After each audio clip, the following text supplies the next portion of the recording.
All right, all you sinners and sodomites. Sometimes I kind of feel like this is a one-sided thing. Like maybe I'm doing all the talking. How are you doing? Are you doing okay? Are you driving in your car right now, trying to on your commute? Are you listening to us while you're working? How's working going for you? Is your boss being a dick today? Or are they being cool? Whatever you're doing today, I hope you have a good day. I hope you're doing well. I hope you're feeling well. The weather's nice where we're at, so that's good. We're getting warmer. It's heading into spring. It's an early spring because the world is dying. But it's good. It's nice. It makes for life being happier, I guess, as long as you're not in a place that's slowly being killed by climate change. We're doing a re-release this week. We had a friend come in from out of town, so we were busy and didn't get a chance to record for this weekend. The way things work out, though, is like this is the weekend we'll record the next episode. Unfortunately, Lynn's has a sore throat today, so hopefully she gets over that quick and we can record the next episode because I'm excited for that one. I think it's going to be a really funny one. In the meantime, I got an email from friend of the show, Dwight, and I had to read this to you guys. I thought this was really funny. So he goes, you touched on one of my pet peeves this last episode. When you ask my people how they are doing in America, one of the top responses is, blessed and highly favored. I'm like, blessed and highly favored over who, motherfucker? I've been back in America since 2008, so I've learned to control my tongue. But every time I hear it, my eyes are rolling on the inside. Occasionally, I may still mutter something under my breath. I can't help it. Sometimes it's stronger than me. But to further drive the point home, I just got a surprise call from a friend that I haven't heard from in probably 25 years. He's an African-American expat that was living in Paris, same as me back in the day. He's living in Canada now, but visiting Paris and got my number from a mutual friend. Anyway, I kind of recall him being a little religious back in the day, but now the motherfucker is talking like some kind of ordained minister or some shit. Every other word out of his mouth was praise God. He prayed on this and prayed on that. All his prayers were answered. Blah, blah, blah, fucking blah. He said some cryptic bullshit about dates. He asked God for something on 1/7 and it manifested on 7/1 or some bullshit. Not exactly sure what he said because by that time I was holding the phone away from my head, waiting for him to stop talking. He completely ruined what should have been an enjoyable conversation. I don't know, Josh. You used to be a Christian. Why can't they keep their personal relationship with God personal? Did you call me to have church, motherfucker? Is it delusion, arrogance, or both? None of the above? I'm just venting. Motherfucker just did my goddamn head in. But I'm actually proud of myself. I let him get it all off. I never said a word, which is a major accomplishment for me. But I guess I gotta cuss you out since I couldn't cuss him out. It's therapy, Josh. Thank you. That is very nice of you, Dwight. That's better than I probably would have done. Basically what I responded to Dwight with was I said that Christianity is a lot like getting pissed on. Sure, there are a lot of people who love it, and that's great for them. They can get all dressed up on Sunday, go down to the church, and piss all over each other. I won't judge. But don't try to piss on me and act like I'm the weird one when I try to move out of the way. And I know I'm probably going to make some people angry saying this, but I don't think you should piss on kids. Even if they're your own kids, maybe you shouldn't piss on them, you know?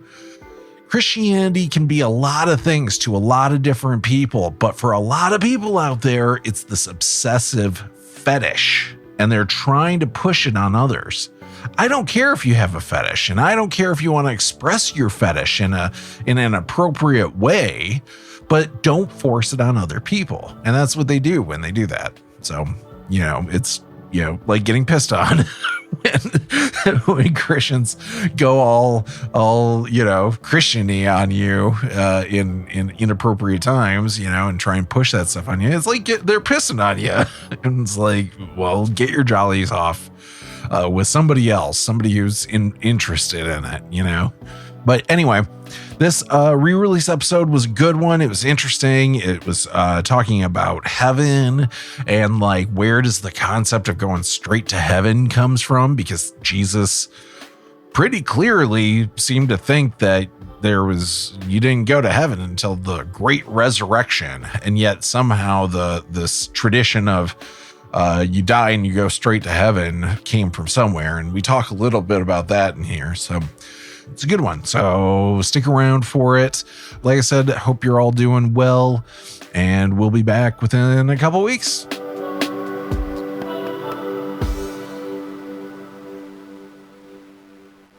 Welcome, all you sinners and sodomites, to episode 24 of Bible Stories for Atheists. I'm Josh. I'm Linz. And we are your guides to the hardly helpful stories, literally littering the Bible. And we get into a whole bunch of stuff in this episode. Well, it's like a few stories, but we get deep into those stories. Yeah, my brain was working overtime on the questions that Josh couldn't answer. Yeah, we ended up having a lot of detours, I think. He tries to, poor guy. Yeah. He tries to, estimate what I'm going to ask about ahead of time and do a little extra research on those subjects. But he just never knows what's going to draw my attention this time. What she's going to, what she's hyper-focus on. What she's going to ignore while she's looking up on her phone. Something I talked about 10 minutes ago. We talk about the tribute to Caesar. So whether or not you should pay taxes. Yep. Turns out Jesus is in favor of taxes. And Caesar salads are delicious. Yeah, we just determined that as well. What to do at the resurrection. Do we go straight to heaven or do we get resurrected? And also, if you do get resurrected, are you still married? Right. Yeah, all of those questions and more. We talk about the destruction of the temple. Jesus predicting the destruction of the temple and the signs of the end times. Yep. Again. Yeah. Yep. And then we jump over to John, the book of John, and talk about Lazarus. Arguably one of the best known and most impressive miracles that Jesus has performed that only occurs in one of the Gospels. And turns out might have some inconsistencies and changes and is not as solid of a story as everyone thinks it is. No, not at all. Especially from the original manuscripts and stuff like that, what the problems are with that. And then we talk about the plot to kill Jesus that comes after that. And then finally John's version of Palm Sunday, which we talked about in last episode as well, the other versions of that. So strap in, strap on for episode 24, Dr. Sheol's.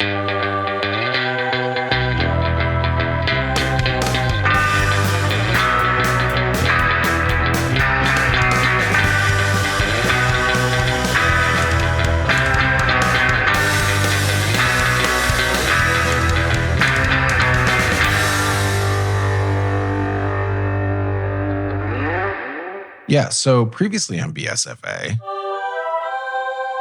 we talked about Zacchaeus. Is that what we landed on? Zacchaeus, the tax collector, the short guy that climbed a fig tree to see Jesus. And therefore is better than everybody else because he could climb a tree. Yeah, because he wanted to see Jesus. Right. That was it. Yeah. So he climbed a tree. And Jesus was like, hey, I'm spending the night with you. Low standards. Yeah. That's pretty Is that a low. short joke? Joke? It wasn't intended to be, but I'll take it. Okay, yeah. And then we had the parable of the 10 minas / bags of gold, which is, Jesus getting real, be wise with your money all of a sudden. Right. Instead of giving it all away. Yeah. Not counterintuitive. Contradictory. Thank you. Yes. We also got to Palm Sunday. So what happened like to inspire Palm Sunday with the Jesus riding a couple asses and people waving palm branches at him. They actually didn't say that they were palm branches in that. Though. They didn't? No. I think they just assumed because that was the foliage. It was the foliage of the area, maybe? Maybe. And then finally we got to the fig tree and the money changers. Yeah. Your favorite story. And the reason why, just so everyone is clear as to why this is my favorite story, because I heard it years ago and it was one of the first, the whole concept of this podcast is like, I don't know much about the Bible. Yeah. Right. So when I heard this story like years ago, I was like, seriously? He was mad because the fig tree didn't have fruit on it, so he destroyed the fig tree. I think a lot of people feel that way when they first hear that story. Like, what a brat. Yeah. Figs have a season. Right. Figs are allowed to be out of season. Right. And also, like, they're not sentient, so they didn't have anything against Jesus. It's not like they pulled all their fruit in when they knew he was coming by. The fig trees were Satanists. Yeah. They are sexy fruits, right? I guess. I always just associate them with Fig Newtons, which I don't think is a sexy candy. No. Well, it's not a candy. It's a cookie. But... technically, it's probably a sandwich. It's a sandwich cookie. Yeah. And I don't even think it's that because it's going to get into the nuances of Fig Newtons here. It's enveloped around all sides except for the end. So that's not a sandwich. It's more like a roll. A flattened roll. This is going to be the next hour, folks. Let's strap in, strap on for this. But Fig Newtons are definitely like, I don't think kids think about eating Fig Newtons. Right? No, they're like, I don't think so. They're like old people. Unless they go to their cookies. grandmas. Yeah. Even when I was a kid, it was an old people food. We had them at the house to eat because, my stepdad was an old guy. Yeah. So those are the cookies we had to eat. Right. They're good. Yeah. I think. I haven't eaten them in a while. They taste like figs. Yeah. Figs are delicious. Yeah, they're not bad. Yeah. They're okay. I like figs. You throw a little bread in there. You can't go wrong. A little cookie. It's like bread. It's a bread. It's not bread. It's like a sweeter bread. It's basically I hope you cut out a good chunk of this conversation because it's so fucking boring. It's not like it's hard or anything like that. No, it's like basically... Cookies aren't hard all the time. Not all the time, but this is like totally a bread. That's like around. I think we are going to have to agree to disagree. I think we're going to have to get some Fig Newtons and reassess. It's more like a cake. Oh, okay. Isn't a cake a bread, though? No. Like when you really think about it. No, bread has yeast in it. Does cake not have yeast? I'm saying all this without having any idea how to make any of these things that we talk about. Did you just ask if cake has yeast in it? Yeah, I don't know. No, cake does not have yeast in it. It seems like it would. It's got bubbles in it. Like where do the bubbles come from? It rises. That's what I mean. It does. It rises. It does have agents within it that rise it, but also there are. But you never make a dough. You never make a cake dough. Right, and then let it rise. You have a batter. Yeah, it rises. It leavens through the baking process. Right. It's science, Josh. It's science. See, I was raised to not believe in science. That's true. So you just thought cake had yeast in it. Yeah. Because bubbles. Because Jesus. So like pop has yeast in it too then, or? Yeah, pop is bread, right?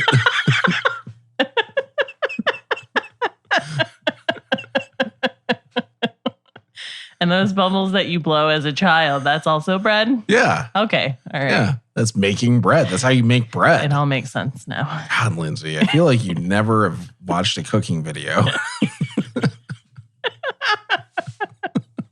If anybody knew anything about me, they would know that was a ridiculous statement. Yeah.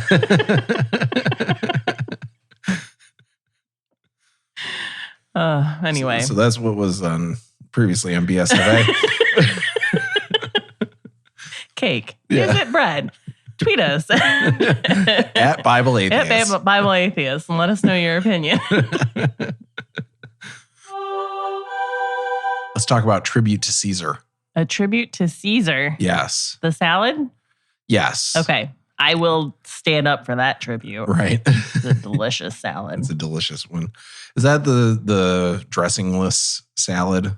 Caesar salad? Yeah, or does Caesar salad have dressing? It has Caesar dressing on it, babe. Oh, that makes sense. Yeah. Okay. With the anchovies. But with anchovies? Yeah. Oh, in the dressing? Yeah. Oh, okay. Not named after Julius Caesar, named after I think Little the guy Caesars. who created it, whose last name was Caesar, or Caesar's Palace Caesar Chavez in Las Vegas or something like that. Oh, okay. Caesar Chavez. Yep. Little known fact about Caesar Chavez. So this is Mark 12, 13 through 17, Luke 20, 20 through 26, and Matthew 22, 15 through 22. Luke's version goes like this. So there's Pharisees and teachers of the law that send spies. Okay. Pretending to be followers of Jesus to catch him saying something that they could use against him, right? We've seen this multiple times by now, where they're trying to catch him in his words and stuff like that. Yeah. Same thing. So they go in and ask him if it's right to pay taxes to Caesar. Okay. Okay. But he does not appreciate their ruse. I don't appreciate your ruse. Your clever attempt to trick me. Yeah. So he asked them to show him a denarius, which is a coin. Yep. And asks whose image is on it, right? And so they tell him it's Caesar's image, And he says to them, then give back to Caesar what is Caesar's, and to God what is God, which is basically the NIV version of the phrase, render unto Caesar that which is Caesar's, as Tony Stark used that phrase in the first Iron Man movie while handing his award that he just won to a casino employee dressed as Caesar. So, nice. Just for a little context. Thanks. That is good. It's good to apply the Bible to Marvel for me. I don't care what the Bible story is. We're going to find a way to tie it back to the Marvel Cinematic Universe. Like the video we saw recently where a church crucified Tony Stark for Easter while singing a mashup of REM's It's the End of the World and Chumbawamba's Tub Thumping. Fucked up statement you just said. Yeah. And very true. Yeah. We watched the video and it was really fucked up. I'm going to have to tweet that out. I'm absolutely not religious at all. There's never been a thought in my mind that I thought any of this was real. And I was still that's kind of offensive. As a Marvel fan, it's offensive. As a Marvel fan, it's totally offensive. And I am shocked that they haven't been sued yet because it's not the first. No, they did. They've done multiple Disney properties. And Disney's very litigious. Yeah. So, they sued a family, or they wouldn't let a family put Spider-Man on their kid's gravestone. I'm surprised that they're letting this church get away with doing these crazy, fucked up. Let's explain the Bible to people who can't understand the Bible by reading it. Right. Yeah. Sort of plays that they're doing by using pop culture. Yeah. But I don't understand how the church as a whole isn't can you replace Jesus with Tony Stark? Yeah, no. Is that okay? Tony Stark was an alcoholic. Well, he doesn't talk about straying really far from the source material. Nowhere is he a Jesus figure in the Marvel universe. No. Ever. And then we get this quote, they were unable to trap him in what he said there in public, and astonished by his answer, they became silent. Okay. Because they didn't expect him to say to give back to Caesar. Is that what they were expecting? Right. They were to give back to Caesar that which is Caesar's and give to God that which is God. Right. I feel like if they were actually paying attention to the shit that he says. Yeah. I feel like he's made that pretty clear that he's not anti-government on earth. Right. It seems like he's always been the kind of guy that's if it's in the law, then that's what you do. Yeah. If anything, he's anti-priesthood. Right. Right. But not really anti law. Right. That he's talked about, really. Right. Yeah. And he's only really ever talked about Jewish law, which he upholds, but he's never talked for anything I've seen in there, talked about Roman law. Right. Well, and why would he? He's not Roman. No, but they've occupied the area. Yeah, I know, but it's kind of like being like, okay, so if you moved to Germany and like you were this American being like an expert on German law as an American, and all these Germans are standing around you like, I don't know, buddy. I don't think you know a lot. So, he's basically like, this isn't my jam. So I'm not going to, if Caesar says you owe him money, I guess that's what is true. Right.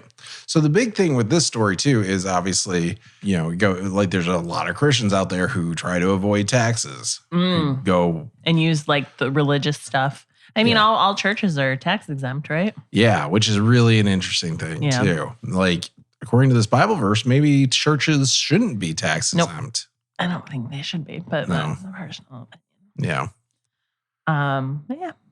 Pay your taxes. It's for the good of humanity. Yeah, Jesus says to. So, Yeah. And then Mark and Matthew's versions, it's Pharisees and Herodians who asked him from about King Herod, Yeah, so this is from Wikipedia. The Herodians were a sect of Hellenistic Jews mentioned in the New Testament on 2 occasions, blah, blah, blah. According to interpreters, these guys were basically either soldiers of Herod or they were like part of a political party who supported Herod, who was the king of Jewish people at that time. In Mark and Matthew's versions, Pharisees and Herodians come asking him about the taxes. They don't send spies or anything like that. Oh, they're open in what they're doing, basically. But basically, everything else, it's the same. Marriage at the resurrection. Okay. Whose resurrection?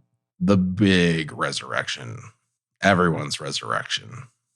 Everyone's resurrection? Yeah, the great resurrection. Jesus' resurrection? So this really is something we're going to have to talk about, is what the resurrection is. Okay.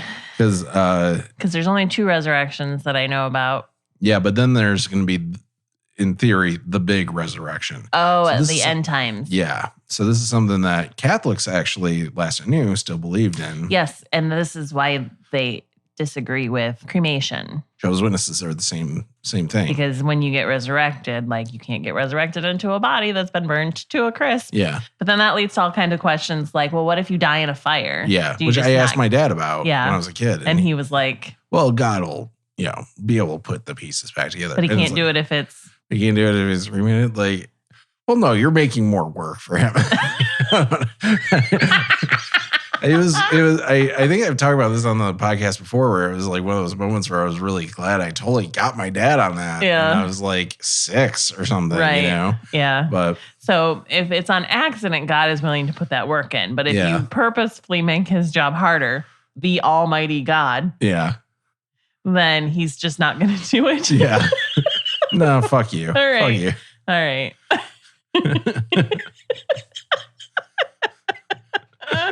What if you don't want to be resurrected into the body that you had on earth? Mine sucks. I don't want to go back into this body. Can we take a body of a sinner who's not getting resurrected and put me in their body instead? Right. Do you get to choose a different body if you don't want your body anymore? It's a good question. Unfortunately, the Bible doesn't give us any of those answers. Even though it has all the answers. All the answers. So this is Mark 12, 18 through 27, Luke 20, 27 through 40, and Matthew 22, 23 through 33. Mark's version. Sadducees come to Jesus with a question. It specifically calls out that the Sadducees don't believe in the resurrection. So this is a difference between Sadducees and Pharisees. Mm-hmm. Pharisees, so these are 2 different kinds of basically priests within Judaism at this time. Sadducees don't believe in the resurrection. They just believe that you go to Sheol, which I think is the right pronunciation for that. It's like the Jewish afterlife is the idea behind it. It's like an underground place that's dark and everything. And regardless of how well of a life you lived, this is where you go. Sounds like no matter what, everybody goes to hell. But that's just the impression I got from looking into this. So that's what Sadducees believe to Jesus. They say Moses commanded that if a brother dies and hasn't had a child with his wife, another brother must marry the widow and produce a child. So there's a commandment. If your brother dies. From Moses. Yeah. Okay. So if I'm a dude. Yeah. And I have a brother. Yeah. And my brother is married. Right. And he dies, but he wasn't able to knock his wife up. It's my duty. Right. To sleep with his widow and marry her. Oh, what if you're already married? Well, you could just have another wife. Oh, yeah, that's right. Okay, and produce an offspring. Yeah. And will that be considered his offspring or your offspring? If I remember correctly, it would be like his offspring technically, but I mean that's just going off of what I remember from like Jacob's sons or Judah's sons, whoever it was with Onan and all of them. They go, now say there's 7 brothers. One marries a woman, but he dies before having a child. So the next brother marries the woman, but he dies before they have a child. And this keeps going through all the brothers. Okay. What are you doing? I'm looking up Sheol. Oh. Sheol. How do you spell it? I think it's Shoel or it's EOL. I can't remember which. Sheol. Is that how it's pronounced? Sorry. I was just very interested in the idea of like, it's the minute you started talking about it, that's all I could think about is like literally a religion where all you do is go to this underground dark place after you die. Like, why is that something? Why does that sound better? Like, how is that a thing to look forward to? Yeah, it's not. The whole idea of like religion is to give you like peace of mind that after you die, it doesn't just end. You would think. Yeah. But this sounds terrible. I would rather just want to live forever at that point. Yeah. Yeah. It's worse than just accepting the fact that you're just going to die and be dead. Mm-hmm. I would rather just die and go into non-existence than go live in a dark place underground for the rest of my life. Yeah. All right. Sorry. It was like, it's stuck in my head now and I can't stop thinking about it. It only works like if your religion is based around producing children to grow and not, converts. Right. Yeah. But so Pharisees, they believe in the resurrection and then you're going to come to a paradise earth. Right. You'll be resurrected into a paradise earth. Right. And Jesus does not say that's not the case. Jesus kind of goes along with this. Anyway. Okay. So sorry. Back to the many wives. I'm going to start over to the beginning of this whole thing. So these Sadducees come to Moses.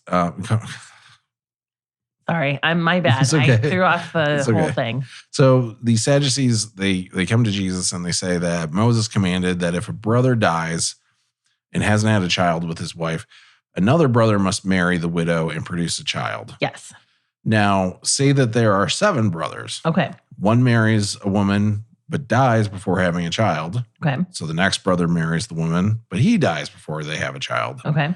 And this keeps going through all the brothers. So besides the fact that she's obviously killing her husband. She's definitely killing them. Yeah. Which one will she be married to at the resurrection is the question that they posed. Oh, okay. Right? Interesting. Yeah. So Jesus replies, "Are you not in error because you do not know the scriptures or the power of God?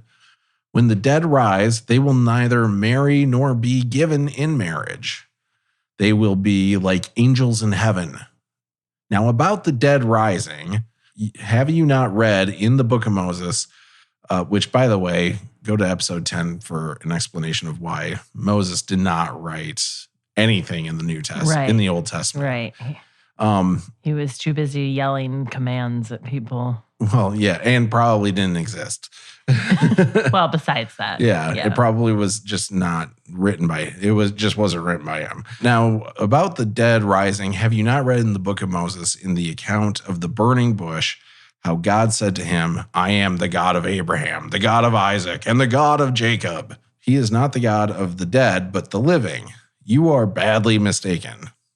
And so, told them, I guess. Yeah, he's not the God of the dead. Yeah, but the living, which is somehow exemplified by the God of Abraham, God of Isaac, and God of Jacob, who are all dead. Yeah.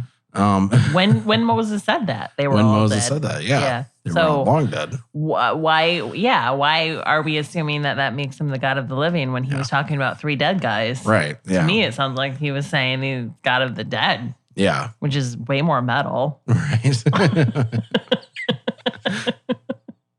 So that's the story to it. So in case you're wondering, at resurrection, we won't be married anymore? Nobody will be married. Good. Yeah. Marriage is... Okay. Okay. No, I mean, like, why would you be married? Yeah. After dying and coming back to life? Don't you think that would be too transformative of an event to make you think like, okay, now I need to go find my wife? Right. Yeah. So I did do a little bit of looking into like when did this concept of you die and go straight to heaven come up, right? Okay. And I found on Wikipedia, they have an article called Heaven in Christianity. And they talk about how the first century early Jewish Christians, from whom Christianity developed as a Gentile religion, believed that the kingdom of God was coming to earth within their own lifetimes, right? Because, Jesus said that a lot. Right. And we're going to get into even more of him saying that today. And they looked forward to a divine future on earth. Mm-hmm. According to Bart Ehrman, who we've talked about a few times, he's this Christian scholar, or a scholar on Christianity. According to Bart Ehrman, when the kingdom of God did not arrive, Christian beliefs gradually changed into the expectation of an immediate reward in heaven after death, rather than a future divine kingdom on earth. Despite churches continuing to use the major creeds, statements of belief in the coming resurrection day and world to come. So even though the Catholic Church still maintains to this day that there's going to be a resurrection, right? This belief that you go to heaven immediately after dying arose and kind of still maintains to this day, even though it doesn't appear that there's biblical standing for it. Although I don't know if maybe later in the New Testament there's... Somebody added it. Yeah, maybe there's some writings in there. When heaven didn't come to earth. Right. When the kingdom of God didn't show up on earth and everyone collectively was like, well, maybe that's not what he meant. Maybe he meant that we would all go to the kingdom of God when we died. Yeah. And when you think about it, it's a much more complicated thing to try and explain to people that, oh yeah, you're going to resurrect and, you're not going to be directly with God. I mean, technically we're all with God, but we're going to be here on earth, not in heaven, Right. I mean, it was always my understanding, like in the idea of heaven, like in my head, that you wouldn't be with God anyway. Oh yeah. I felt like he was always just this unattainable figure. Like you would be in heaven, but like he's off in his like little God house. Yeah. His little God house. His little God house. Yeah. Doing his God stuff and doesn't want to be bothered. Right. And then humans. He's still working on all those other aliens that he's set up. Right. All of the other worlds. All the other Jesuses he's set up for them. The people who aren't dead yet, all of that stuff, like all the new babies and things like that. Helping people get through Ninja Warrior. Right. Like things like that. Yeah, let's go. It's interesting because like I started looking into where the idea of going to heaven came from, and I started finding like some weird theories Christians have about like there's the present heaven. So immediately when you die, you'll go to heaven, but that's not the permanent heaven. Okay. Eventually, when the end times come, you'll be resurrected into your body in a paradise earth, and only a few people will stay in heaven, like heaven as it is now. And nobody knows where the current heaven is, as if it's got a physical place. Sure. In the universe, but above the clouds. Yeah. And then there's other people who believe, and this is really firmly held, that there are, I think this was the Orthodox Church, if I remember right, believe that there are multiple levels to heaven. Right. And the lowest level is the paradise earth. Okay. So, but if you were like an even better Christian, you would be like closer to God. I see. So. I see. So it's just kind of interesting to see like where all these things came from. And so much of it is not biblical. No. It's not even based on the Bible. Right. Right. So it was all just a bunch of people who go watch The Invention of Lying, right? Yeah. Oh my God. Like, what a perfect explanation of why something like that would have been invented. Yeah. It's kind of funny. I was like, this is taking us onto a tangent, but I watched the first episode of that Under the Banner of Heaven show with Andrew Garfield. Yeah, that's about Mormons, yeah? Yeah, okay. And it's a murder case and everything. But they were talking about Joseph Smith in there. Mm-hmm. And I don't know, like I've never done much research on Mormons or anything like that. Most of what I know comes from that South Park episode where they talked about it. Or like the musical, The Book of Mormon. The Book of Mormon, yeah. It's basically all Trey Parker messing. Yeah. Or the Angels in America, which was a miniseries on HBO or Showtime or something like that years ago. But it was interesting because they were saying that Joseph Smith was like 15 when he started like talking about these visions he had and stuff like that to who would become his wife. You know, like, so she was also around 15 or something. And you kind of got the impression from that show that he was just bullshitting, you know, like to this girl he wanted to get with, you know. And they founded a major religion based on some bullshit from a 15-year-old, which is funny because like you talk about kids nowadays, like a school shooting happens and kids want better gun control, and all of a sudden the adults are like, kids shouldn't be making decisions, except almost all of your religions are based on the fucking ramblings of children. Right. Yeah. Yeah. I mean, no wonder they have magic underwear. Yeah. Yeah, I know. What was fascinating to me though is like, you know, the guy was just lying and nobody would question it, you know? Like, why? Yeah, like it just wasn't really questioned. Like, obviously, he's going to be telling the truth, you know, about all this stuff. Like, who would lie about something God told them, you know? And it really reminded me of the invention of lying. But I just started watching that show, so it might not be representative of what actually is portrayed throughout the show. That's just what made me think from it. But anyway, so that was marriage and the resurrection. Matthew's version is practically verbatim. Luke's version is worded differently, but it's basically the same. So marriage and the resurrection basically is like there's no marriage after the resurrection. No, no. But what about the present heaven? Will you be married in the present heaven? We need to dig into that. That sounds complicated. Yeah. Sounds overly complicated. It sounds like you're just bullshitting at that point. We get to a story where Jesus predicts the destruction of the temple and talks about the signs of the end times. So this is all of Mark 13, Luke 21, 5 through 38, so most of Luke 21, and Matthew 24, the whole chapter. So it's a big thing that he talks about. Mark's version goes like this. Jesus and the disciples are leaving the temple when the disciples say, "Look at these massive stones. What magnificent buildings," is I'm guessing how they would say it. Jesus tells them that not one stone will be left on top of another. Okay. They seem to stay completely silent until they get to the Mount of Olives, I'm assuming, because they just stop talking. And then they get to the Mount of Olives where Peter, James, John, and Andrew ask him privately, when is this going to happen? What are the signs to look for when it's going to happen? I just pictured the scene in my head, and it was quite comedic because so like they're there and Jesus says this thing. Yeah. Like they're like, look at these awesome stones. Yeah. The weird thing to point out. And also I'm pretty sure they've been to that temple a couple times by now. Yeah. Well, they were leaving the temple too. Yeah. So they were inside of it. Right. So they were just randomly like, it must have been like too quiet. Yeah. And one of them was like, "Hey guys, did you see the size of these stones? Right. They're huge." Yeah. And then Jesus is like, not one of them's going to be on top of the other one. Yeah. And they all just stand there and kind of look at each other like, what? I guess we're just not going to talk for a while. It really does kind of feel like Jesus just shitting on their day. I guess this is a sensitive subject. So they're all walking, but they're all thinking. They're all just kind of giving side glances at Jesus. Neat. So finally, like, you know, the three more prevalent dudes in their little group there were like, "Jesus, what did you mean by that? Hey, Sons of Thunder, can you ask him what did he mean by that?" Yeah. I don't why did he even say it? We were just like filling the silence.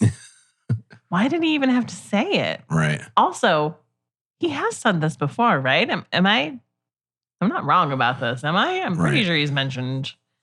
Wasn't there that whole thing where he flipped some tables? Yeah. Wasn't he talking about the ruin of the temple then? Right. Is that the same temple? Do you guys know? Are there more than one temple? I don't know anymore. He's still talking about his body. Is his body made out of stone now? Right. Do we have to eat stones? Are we all stones? Is he saying that like none of us are ever going to be on top of each other? I don't understand what he means. Are the stones going to cry out?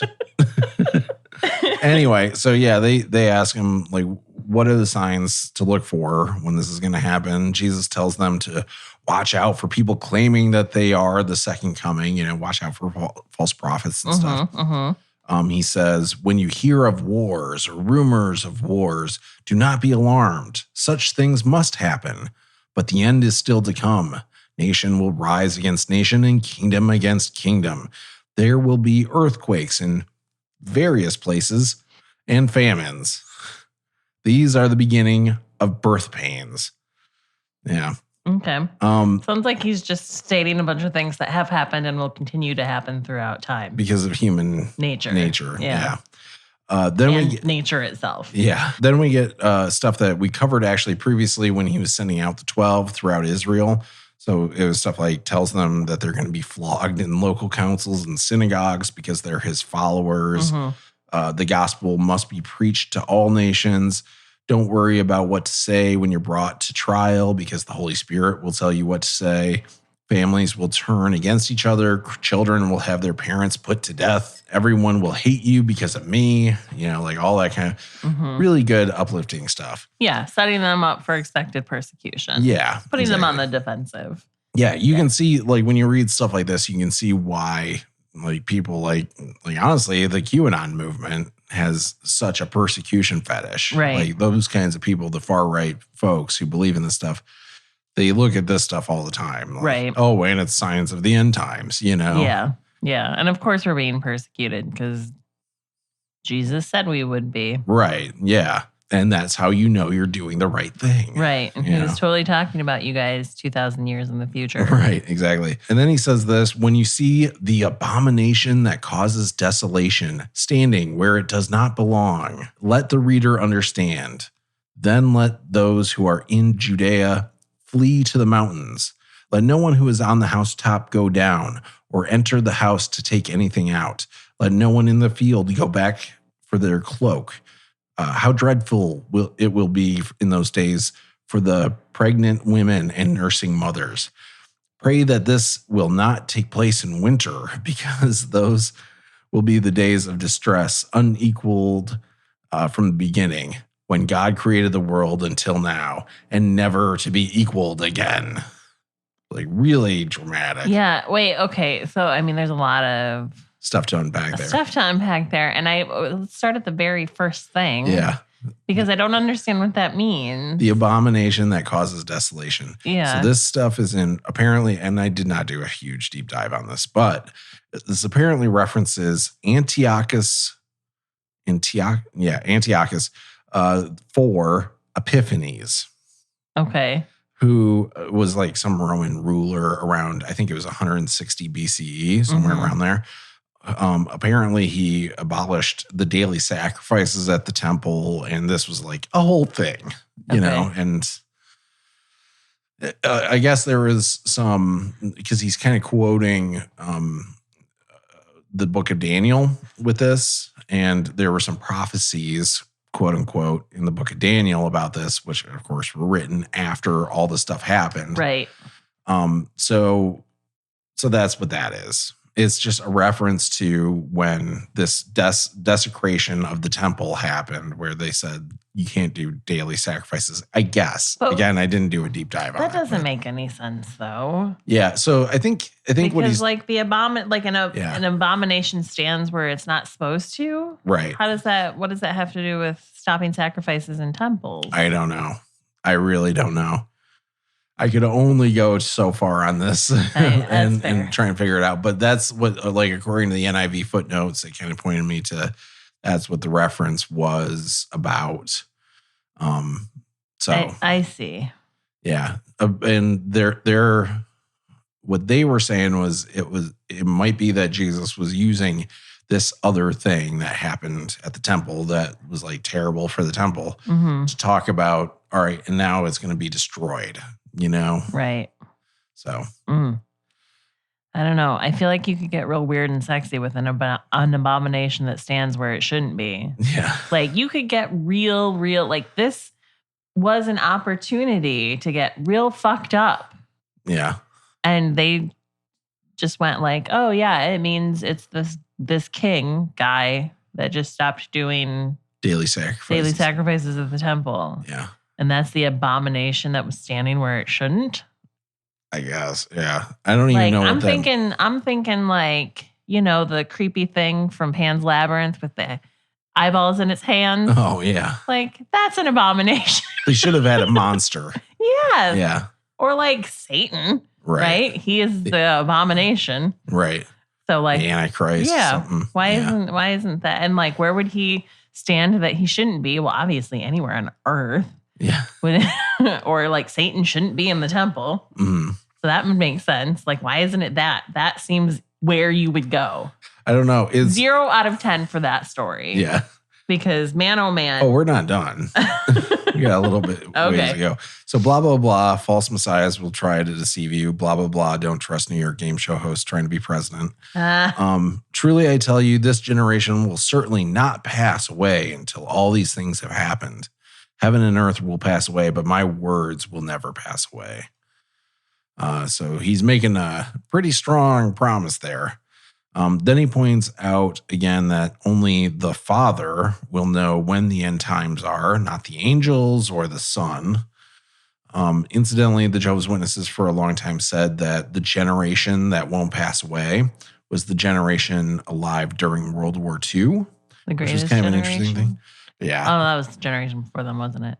Generation. No, the World War II folks were considered the greatest generation. So that's what they said, that the end times would come before they all died. Okay. World War II folks. They wrote a bunch of articles about it, and they're still waiting on that.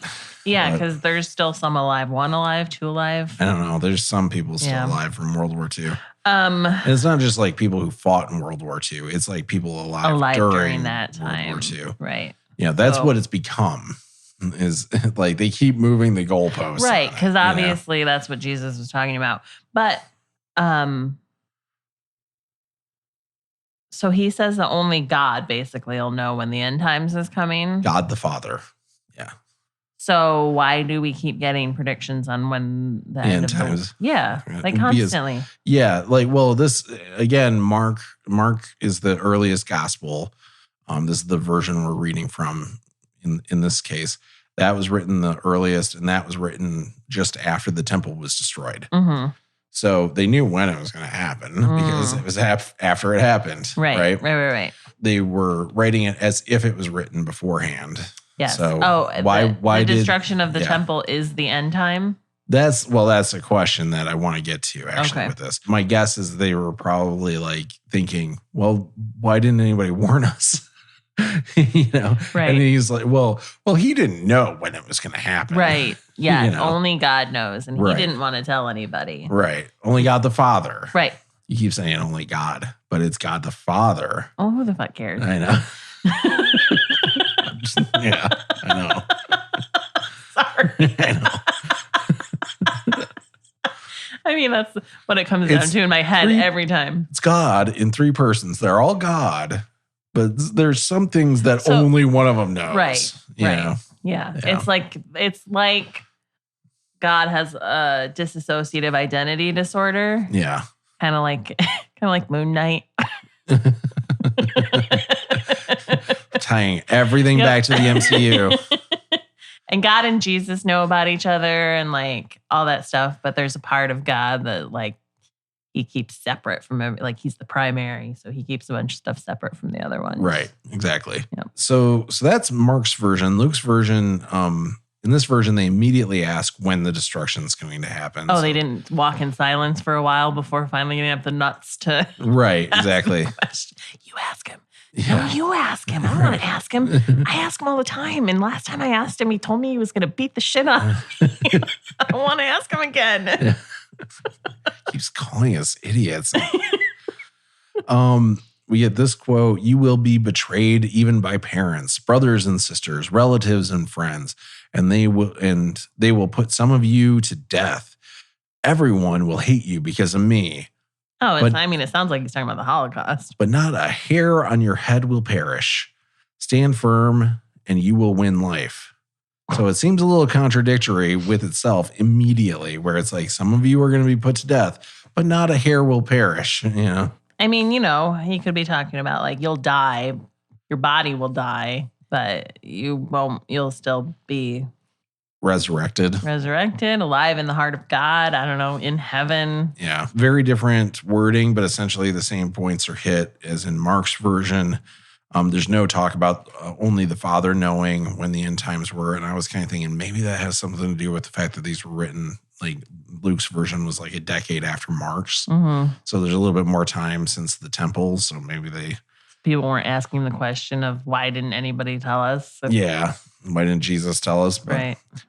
Matthew's version, nobody remarks on the buildings. Jesus is just like, hey, this is all going to get destroyed.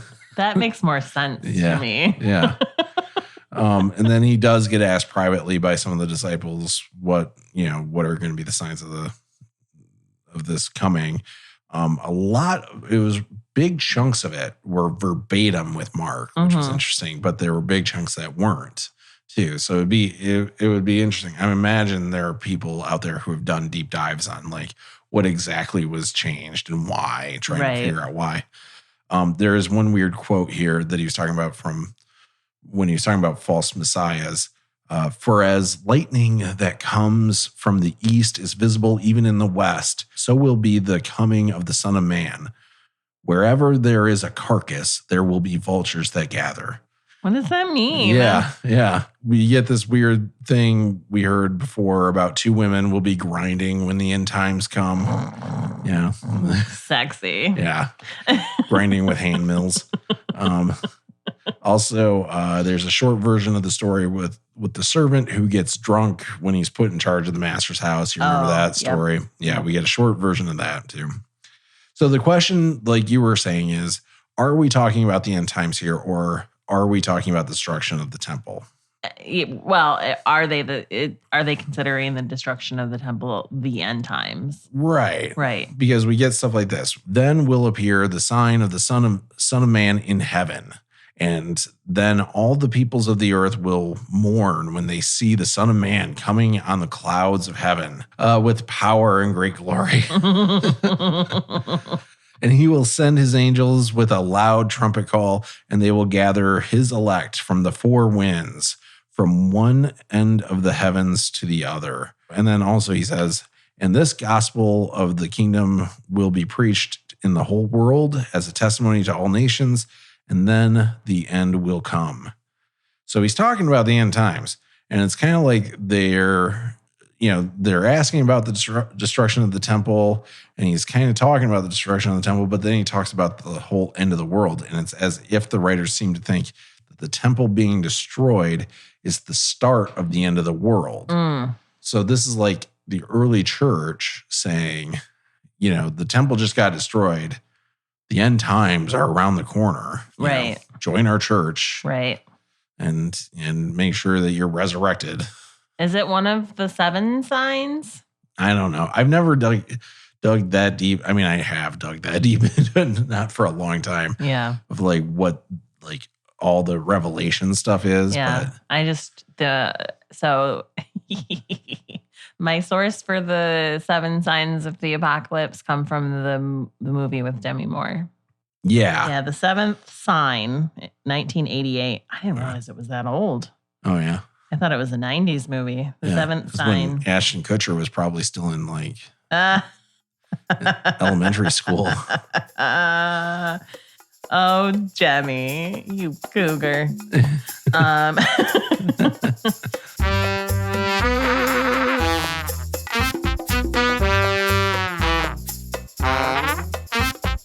Do you you have unwanted weeds, plants, and fig trees taking up space in your yard? Do you have a mountain in an awkward spot? Try Pray Away, your surefire way to cause any plant to wither and any mountain to move. With just a few sprays of Pray Away, you'll knock out any fruitless plant for 10 miles, even if it's just not in season. And did we mention you'll move a fucking mountain? Josh, what's in Pray Away to give it that oomph? Pesticides? Industrial machinery? Faith, Linz. It's 10% faith and 100% water. What if I tried spraying it on my gay friend? Will it cure him of his gaiety? We did extensive testing for that throughout the 90s, but unfortunately Pray Away will likely just make him find new friends. Well, nuts. For only $35.95 per bottle, you can get your garden looking so good that Jesus just might decide not to end the world. Use promo code BSFA at checkout for 10% more faith in your magic water. Pray Away is only available in the continental United States, the only country still trying to move mountains with their mind. So we talked about setting aside an episode just for stories from John, you remember? Yes. But then I realized that this episode was going to be pretty short, which now looking at the time, probably not. But I realized... can extrapolate with the best of them, Joshua. Yeah. But I realized that we didn't have much to cover in John. Oh, okay. So because John is a relatively short gospel. So here's the story of Lazarus. Oh, is this okay? So is this story only in John? Yes. Okay. So we've talked about this a couple times. Lazarus is the story of Lazarus, the Lazarus that gets resurrected. Right. That's a story that only appears in the book of John. And even though there's a reference to Lazarus? a parable that we Right. covered, that had somebody named Lazarus in there, which we talked about, like, I think that was the inspiration for this story. Okay. And we've talked about his supposed sisters. Yep. In other books, yeah? Yeah, so that was Mary in and Margaret. episode 20. Whatever their I names think. were. Mary and something. Yeah. Martha. In episode 20, there's a story in Luke 10 that talks about Mary and Martha, but no Lazarus. Right. Where Mary wanted to just sit at the feet of Jesus and hear him talk, and Martha was like doing all the work and stuff of feeding them and stuff. And Mary got all the accolades, and Martha was shit on. The story of Lazarus, though, is in John 11, 1 through 44. We're introduced to a sick man named Lazarus from Bethany, and Bethany is the village of Mary and her sister Martha. We're told that this is the Mary who anointed Jesus, even though that hasn't happened yet. I should also point out Bethany it says it's 2 miles from Jerusalem. Okay. Right. So it's in that southern area of Judea. Mm-hmm. And Jesus was in Jerusalem last in the Gospel of John when he was overturning the temple, overturning the money tables. changers, the tables at the flipping temple. tables. Yeah, so that was back in John 2. Okay. And they, everybody was conspiring to kill him. And so he decided to go to Galilee. Okay. Then in the north. Oh, and now he's come down to Bethany. Not yet. He's going to, though. Okay. So right now he's still in Galilee. Gotcha. So the sisters send word to Jesus saying, "Lord, the one you love is sick," which is weird because we've never heard of Lazarus. Right. There's no established relationship there. No. Whatsoever, We're but- just meant to believe that Lazarus is very important in Jesus' life. Isn't everybody the one Jesus loves? Without any sort of, no context whatsoever. Yeah. Like, why is he the one? Is he a childhood friend? Like, did Lazarus, beat up some bullies for him? Right. Like, did he let him sleep with his sisters? What's going on there? So Jesus hears about this and says that, quote, "The sickness will not end in death. No, it is for God's glory, so that God's Son may be glorified through it." Wait. Say that one more time. The sickness will not end in death. Okay. No, it is for God's glory, so that God's Son may be glorified through it. So basically, the reason why he's sick is because I'm going to be glorified. Right. I'm going to make him better. But it doesn't end enough. No, it doesn't. And it does. It sort of. It doesn't end. It doesn't end in I death. guess. It takes a detour through at death. Yeah. Yeah. So Jesus says that, but then he stays in Galilee for 2 more days. And No rush. yeah, no rush. Fine. I know what's going to happen, and I know the plan. I don't need to hurry. Doesn't tell us what he does in Galilee for 2 more days. He's partying. He just says that he just stays in Galilee for 2 more days. And then he says to his disciples, time to go back to Judea. They remind him that the last time they were in Judea, people were trying to stone him. And Jesus answered, are there not 12 hours of daylight? Anyone who walks in the daytime will not stumble, for they see by this world's light. It is when a person walks at night that they stumble, for they have no light. After he said this, he went on to tell them, our friend Lazarus has fallen asleep, but I am going there to wake him up. His disciples replied, Lord, if he sleeps, he will get better. Jesus had been speaking of his death, but his disciples thought he meant natural sleep because... Why would they think otherwise? Yeah. First of all, we all know that they don't understand metaphor. Right. But Jesus continues to insist upon using metaphor constantly. And not even like good metaphor. No. If he was trying to refer to the death as sleep, then you use a descriptor like eternal. Right. Yeah. The eternal sleep. Yeah. Because if your mom came over and was like, where's Josh? And I was like, oh, he's sleeping upstairs. And she would be like, oh, okay. And then 2 days later, I'm like, oh, he's dead. That's what I meant. She would be real mad. Yeah. What did you think I meant? A natural sleep? Yeah. Yeah. No, I meant he was dead upstairs. Yeah. You do not understand that. Right. I wondered why you didn't care. So then he told them plainly, Lazarus is dead. And for your sake, I'm glad I was not there so that you may believe, because apparently they still don't. They still don't believe. Yeah. But let us go to him. Then Thomas, also known as Didymus, said to the rest of the disciples, let us also go that we may die with him. Wow. So not a lot of confidence that Jesus is going to make it out alive, which he doesn't really. Yeah, that's true. This is the last time he's going to be in Galilee. So Jesus gets to Bethany, just magically transports, and finds that Lazarus has already been in the tomb for 4 days. When Martha heard that Jesus was coming, she goes out to meet him, but Mary stays home. Martha says to Jesus that if he had been there, that Lazarus wouldn't have died. And then she says, quote, but I know even now that God will give you whatever you ask. Jesus says that her brother will rise again. Martha thinks he's talking about on resurrection day. Jesus says to her, I am the resurrection and the life. The one who believes in me will live even though they die. And whoever lives by believing in me will never die. Do you believe this? Yes, Lord, she replied. I believe you are the Messiah, the Son of God, who has come into the world. Martha then goes and tells Mary that Jesus wants to talk to her. Mary goes to meet him. She also tells him Lazarus wouldn't have died if he had been there. Getting really judgy. But no, you had to hang out in Galilee for 2 days. Yeah. Although he's been in there, how long? 4 days. Yeah. How long did it take him to get the walk? How long was the walk? Right. And then we get the shortest verse in the Bible, which is John 11:35. It just says, Jesus wept. Okay. That's the shortest verse in the Bible. At the temple, Jesus wept. Is that where they went? Not the temple, the tomb. It's on the way there. Oh, he wept he's crying as he's walking. Yeah. Cries when he rides a donkey. Yeah. Cries when he's walking. He's a crier. Yeah. That's okay. Sensitive men are fine. Yeah. They get to the tomb and Jesus tells them to take away the stone. And then we get this quote, but Lord, said Martha, smell bad. The sister of the dead man. As if we don't remember that. By this time, there's a bad odor. Yeah. For he has been in there 4 days.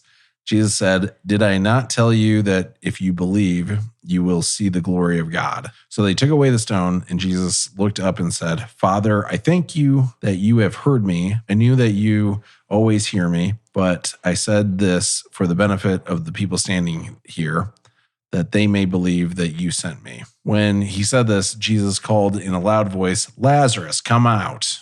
And the dead man came out with his hands and feet wrapped with straps of linen and a cloth around his face. So mummy. Yeah. Jesus said to them, take off the grave clothes and let him go. So that's the story of Lazarus. That's the story of the resurrection of Lazarus. So, like, that's it, though? You don't get any follow-up? Or There's a little bit of follow-up, but that's kind of like the next story. Oh, okay. So. Because I'm very interested in, like, what are the negative effects of somebody having been dead for 4 days and then coming back to life? Like, does it cover? Besides the odor? Well, like, again, I'm going to go back to one of my source materials, which is ridiculous because it's just as made up as the Bible is, but not the Passion of the Christ, the Last Temptation of Christ, right? They do the Lazarus story in the Last Temptation of Christ. Right. And when he resurrects him. Oh, he was weird. Oh my God. It was like, he was full weird. Yeah. Like his mind had been placed into a decaying body. Right.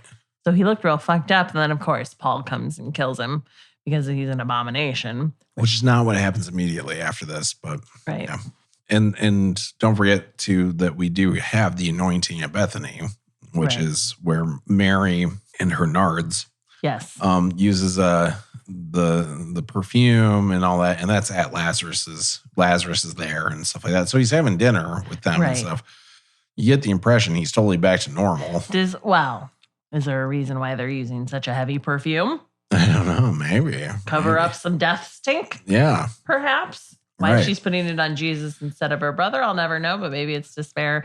Maybe it's Jesus's feet just really smelled. Yeah. Yeah. He's walking around barefoot everywhere. Yeah. Worse than the dead guy. Yeah. Yeah. For an impressive feat, the story is not impressive. Right. You know what I mean? Yeah. Like, it just could have been such a way better story if they would have just leaned into it more and gotten more into the details. Like, I know that this book is not about the details for everything. Like, it gets into heavy details for shit nobody cares about. Yeah. And then stories like this, it's like, yeah, he died. And then Jesus came and then he wasn't dead anymore. The end. Yeah. But like, why was he Jesus's favorite person? Why did Jesus stay 2 days in Galilee instead of coming to save his friend? How was he after he got put back into his body? Where was he? Did he go to heaven?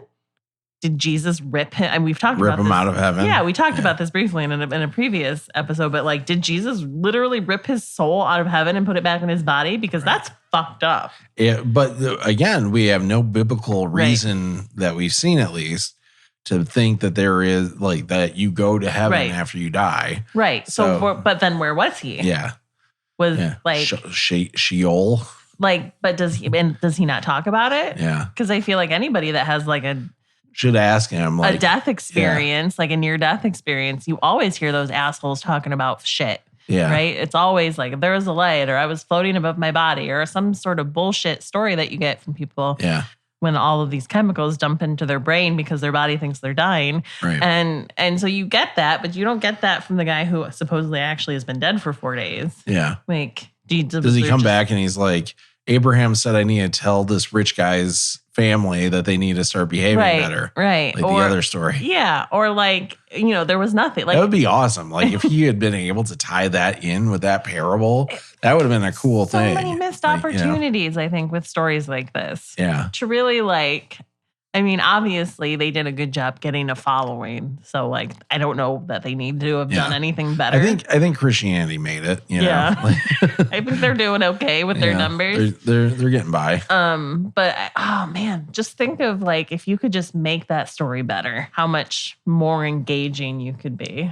So I did find out that there's a little bit of confusion around Mary and Martha in this story. There's this really great YouTube channel out there by Andrew Mark Henry called Religion for Breakfast. I really can't recommend this channel enough. Andrew does a lot of these scholarly breakdowns of interesting religious subjects. And it's not just Christianity either. But there's this video that he put out called Was the Gospel of John Changed to Suppress Mary Magdalene? And he interviews in here a New Testament PhD student as of 2019, Elizabeth Schrader, about the manuscripts of this story. The video starts out with Andrew explaining that the Gospels we read are just translations of compilations of a lot of different manuscripts, right? And some of these are like tiny fragments. But the oldest manuscript we have of John, or at least of this story in John, is called Papyrus 66. Now, the thing about Papyrus 66 is that the scribe is wonky.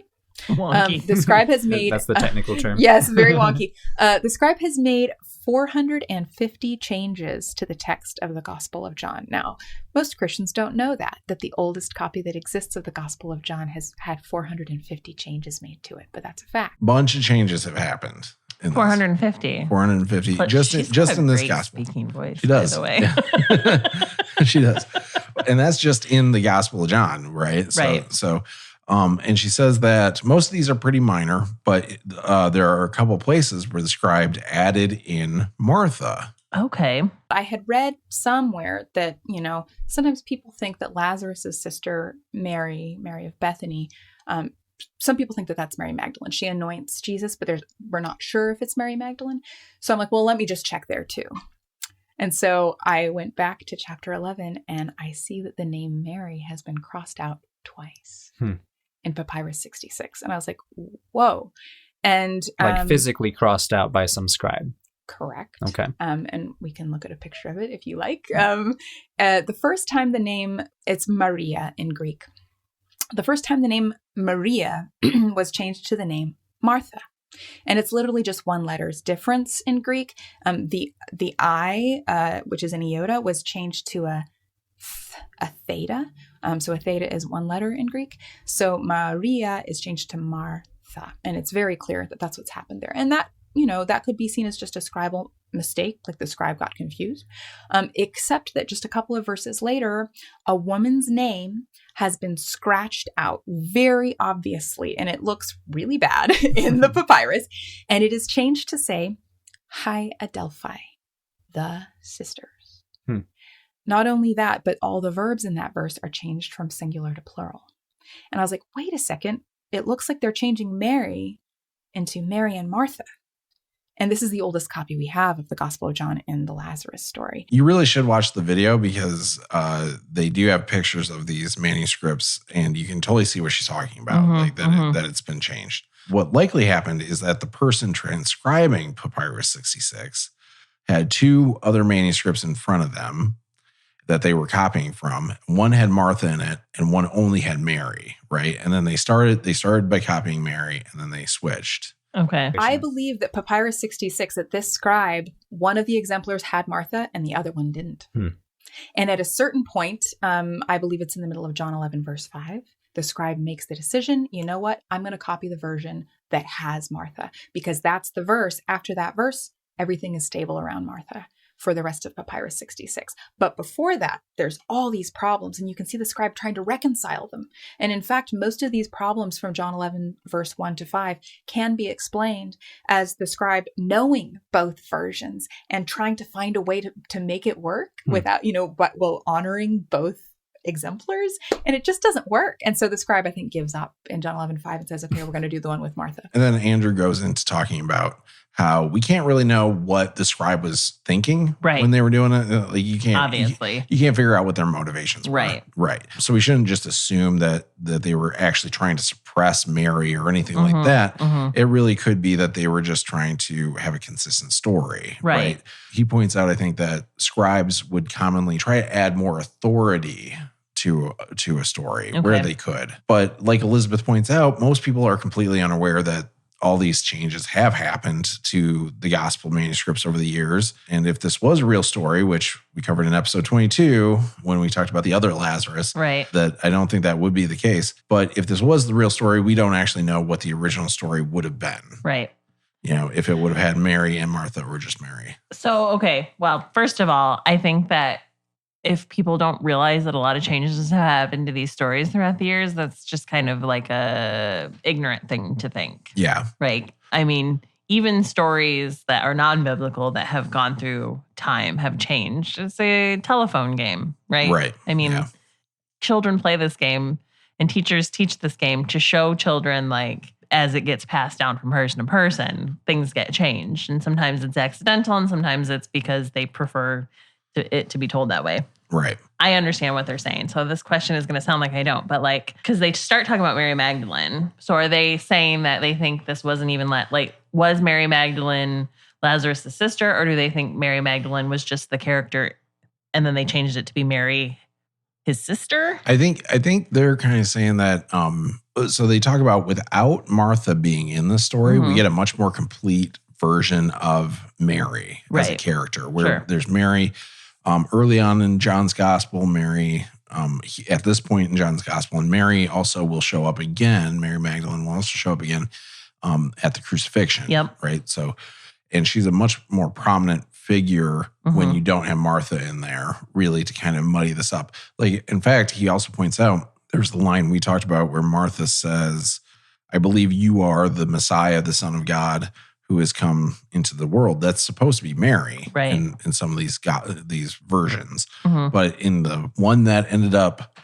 making it as canon, Right. There's you the know, two of them. it's Martha saying this. Well, and that it's you know, it's funny because like if you think about it, really, it makes sense, especially when you think about her anointing, like not at the crucifixion or washing his feet or whatever she did there, doing it at the house, and then you get that whole like thrown in subplot of Martha being mad because she was doing all the work and Mary was just lounging about anointing Jesus's feet, right. and it's like you could take that out and the story wouldn't change. Not really. Yeah. I mean, it just seems like they had to make sure that Martha still appeared Right. in that story. That's the thing is they think, and Andrew does point this out in this video, that there's a really good chance that story, which was written well before John's story was written, that was the inspiration for them. You know, like that. So we don't know what the original writer of John wrote, if the original writer of John just had Mary in there, or if they did Mary and Martha. It could have been that some other version that had been written after John had wrote a version that had Martha incorporated into it too. Like, we just don't know. Right.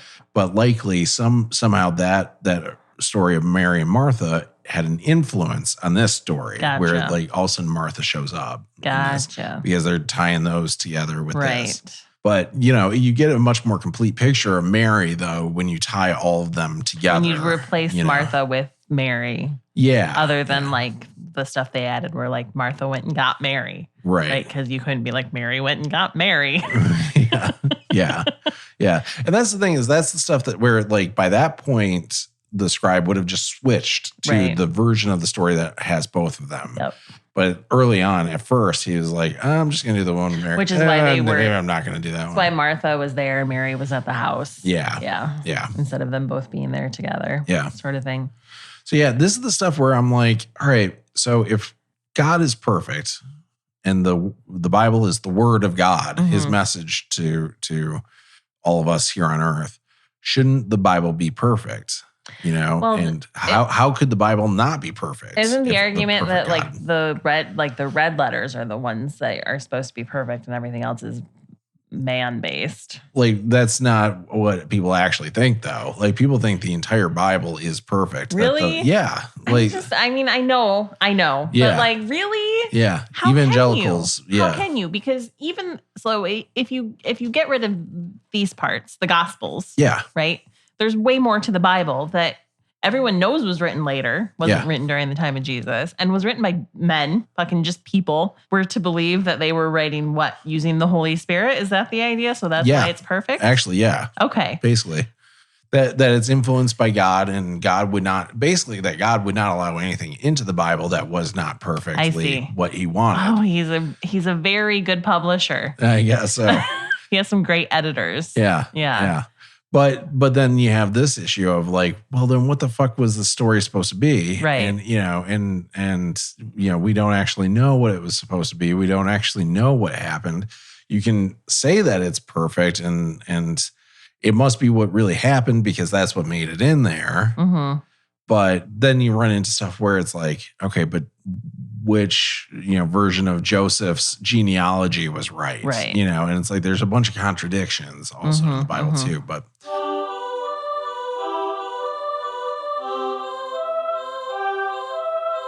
Then we get the follow-up to the story of Lazarus, which is the plot to kill Jesus. Okay. So this is John 11:45 through 57. Some of the Jews who came to visit Mary believed Jesus after all of this, but some went and told the Pharisees about it. And then those Pharisees called a meeting of the Sanhedrin, which was like kind of like a council. The Pentaverate. Yeah. Which just dropped on Netflix. It was kind of like their legal kind of Congress or a Senate. It's all Pharisees and Sadducees and other political groups. They think that if they let Jesus keep going like this, Romans are going to take away the temple and their nation from them. So they decide to kill him to protect Israel. Okay. All right. Even though they are already looking for a way to kill him this whole time, they are only now beginning to make a plot to do it. Yeah. And we get this quote, therefore, Jesus no longer moved about publicly among the people of Judea. Instead, he withdrew to a region near the wilderness, to a village called Ephraim, where he stayed with his disciples, which we've kind of heard before him. But that was because like crowds were always like coming up to him and stuff like that. So he would go off to the wilderness. Yeah. They give orders that if anyone knows where Jesus is, they need to report it. And then we get to the story of the anointing in Bethany, which we covered in episode 16, Mary and her nards. If you want to hear about that. The reason why we covered it so far back is because in Luke, whose timeline we're following, it happens way earlier. Right. Well, I mean, so he withdrew to Ephraim? Yeah, that's the name of the But village. then there's an anointing at Bethany. So he came back to Bethany? Yeah. Even though he's trying to hide? For dinner with Lazarus. For the person that he brought back to life and the reason why everyone all of a sudden wants to kill him. He's not exactly keeping it low key. No, absolutely not. Yeah. Also, like, I don't know. I think even in today's time, if somebody like legitimately resurrected somebody else, like I don't think the first answer would be like, let's kill him. It might be a second answer. Right. Yeah. in these days, but like literally they hear that he brought somebody back to life. And they were like, we can't have him keep doing this. The Romans are going to take away Israel because Jesus is magic. Is that why? Yeah. The Romans would take away Israel from the Israelites? Because he's stirring people up, I guess. I mean, he brought somebody back to life, though. Yeah. Like, if that were a real thing that happened, I mean, I think everyone in the world would kind of be like, that's fucking awesome. Yeah. It's like, why would that's the biggest giveaway that this is all nonsense. Right. Like the Emperor of Rome. Yeah. Emperors of Rome, known to be very egocentric. Yeah. Would have gone and gotten Jesus and been like, well, you work for me now. Yeah, you're raising people I want you to. Yes, exactly. Exactly. So I don't know, like, the fact that they're like, they're going to take Israel away from us. I don't know that would have occurred. I think they would have just went and got Jesus. Right. And like taken, and you know, that could have been a whole fun story. Yeah. Where like he goes and he doesn't do what they want him to and all kinds of fun stuff. Good. Yeah. Like in my head now, I'm like running that adventures. I'm like running that plot in my head. Yeah. And then like, maybe I'll write another book of the Bible. Yeah. An alternate book timeline. Of Lindsay. Yes. Where instead of being killed because they were worried about the Romans taking away Israel, they just took Jesus, and there was this whole thing that went on with that. just randomly gender swap Jesus. Oh, yeah, of course. You have to. Yeah. It makes way more sense if you turn him into a female, the whole Jesus. thing. Jesse. Come on now. Yeah. And then we get to the Palm Sunday Redux. So it's John 12 through 19. So we talked about this in the last episode with Palm Sunday. This is John's version of it. When people hear Jesus is coming for the Passover festival, they grab palm branches. Oh, they actually say it in this one? This one, it's palm branches. Okay. Yeah. And they go out to meet him. They're shouting, Hosanna, blessed is the King of Israel, and all that stuff. Jesus finds a young donkey to sit on. Cool. Just a random donkey. Yeah. And then they quote that prophecy, which you probably remembered, like basically that he was going to be riding a donkey and its colt. Yes. But they changed it to just be a donkey's colt. Oh. So, yeah, well, it makes more sense. It's amazing what you can change when you have the time to like read the source material and then make changes because they were bad writers. Yeah. And it assumes, so whoever wrote John originally or wrote this part of John, they assumed nobody was going back to actually check. Right. Little did they know they were all going to be in the same book someday. Yeah, no kidding. And then the writer of John talks about how the word of him raising Lazarus is spreading, and Pharisees see that everyone is loving him. Then we get the thing, we actually covered this previously before as well, where Jesus says, Father, glorify your name. And a booming voice comes from the sky saying, I have glorified it and will glorify it again. John talks about how some Jewish people are coming around and others aren't. And we get this quote, yet at the same time, many, even among the leaders, believed in him, but because of the Pharisees, they would not openly acknowledge their faith for fear that they would be put out of the synagogue, for they loved human praise more than the praise of God.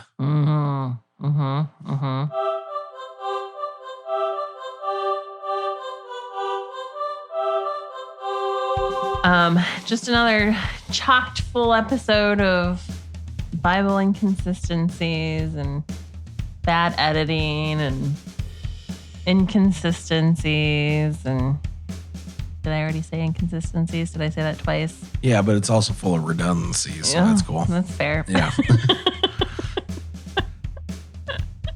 And a whole lot of I can't. Yeah. I can't wrap my head around people reading this book and still being like, yeah, this is what I believe. Right. I get it. There are tons of people who do. And maybe they are seeing something I'm not seeing. They are seeing something that I'm not seeing. I think that is the point, right? Yeah. Or they're seeing something that's not there. Right. I think that one of the possibilities of going through the Bible on this podcast would be that perhaps I'll understand and maybe even myself start buying into the idea of what's going on. Yeah. But honestly, the more we go through it, the more I'm like, oh my God, I am so right. Yeah. No, I know. Which is terrible. And, in a way where I believe what I believe even more strongly now.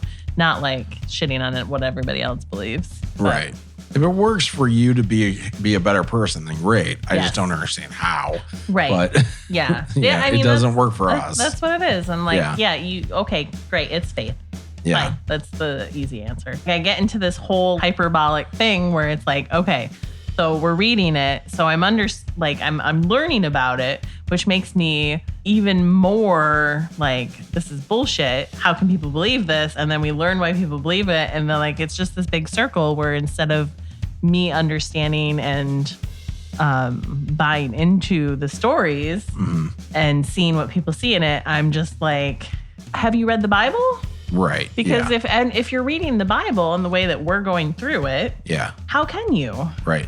And I honestly don't think... How can you maintain? I honestly don't think a lot of everyday Christians, your average person that you see around who identifies as Christian, I honestly don't think they're reading the Bible that much. They probably try to, quote unquote. It's really boring. And everything. It is really boring. It's really tough to, and we've said this before, how you get trained to think that if you don't understand something, it's on you. Right. It's your fault if you don't understand something. It's not that there's something wrong with the Bible, because the Bible's perfect. Right. So if you don't understand something, it's because it's on you. And that's demoralizing when you end up trying to read this stuff and try to understand it. Also, let's point out, most of the so-called teachings of Jesus is just about that you should be a Christian. Right. It's not about what it means to be a Christian. Right. You've got the Sermon on the Mount that kind of goes into some of the philosophy of be a good person, be meek, be broke, be poor. Right. And stuff like that. But you don't really get much in the way of a philosophy. And they certainly don't tell you how to be the stuff. It tells you to be this stuff, but not how do you get yourself to the point of not being that way? Right. Of not being greedy. It's not instructional. Stuff. No, it's just rules, really. Right. So yeah, it when you do sit down and read it, there's not much to glean from it. So why would you read that much about it? Right. So then you lean on the experts. So-called, yeah. Air quotes, which you can't hear. That's an air quote. We're just going to start using it. Yeah, you invented that. Prove it otherwise.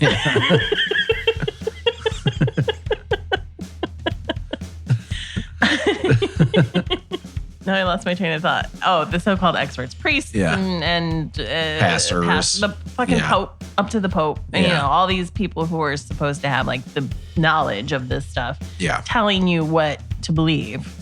So because they know people aren't putting in that work, a lot of them. So you just believe what they tell you. Yeah, and they end up cherry picking just to get to the point they're trying to make. Right. So a bunch of people don't see like, oh, but the Bible also says the opposite. Right. You know. Exactly. Yeah. Anyway, so next time on BSFA, we're getting into the Passion story. Okay. So we're going to probably at least cover the Last Supper. I don't know what else we're going to get into, but we'll at least get to that. So right on. I wanted to thank one more time Andrew Mark Henry for letting us use clips from his video. You can find his channel Religion for Breakfast on YouTube. I asked him if you could use his clips on our podcast. I asked him. And he said yes? Yeah, we got permission. Good job, babe. Yeah, that's why I was working so much on this yesterday. That's why this is like 5 hours of work yesterday was for this episode. I'm sure you're going to cut this part out because, I mean, who cares? But like, that's good. I'm glad you did it the right way instead of just stealing somebody's content. Oh, yeah. I mean, and like the Bible does. Yeah. Yeah. What's funny though is we had one of our disciples on Twitter saw that I sent him a message. He responded saying, hey, you can use it for fair use. Oh, fair. Because it's out there on YouTube. And public. Not only that, but because it's commentary. Right. And he was like, because you guys aren't monetizing your podcast. And unfortunately, I know, right? I don't know what he's talking about. We have ads every episode. We're very Jesus-like in that aspect. Yeah. But you guys are monetizing the podcast, and also, which I don't think you need to be non-monetized, but that helps. Yeah. But nonetheless, I still reached out to him, and the guy got back to us pretty quick and said he was totally fine with it. So that's highly appreciated. Yes. Awesome. Thanks. And they all live miserably ever after.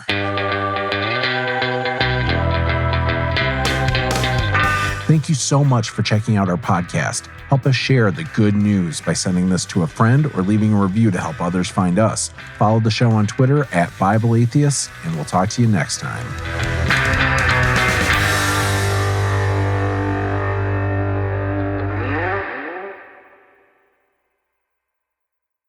It's science.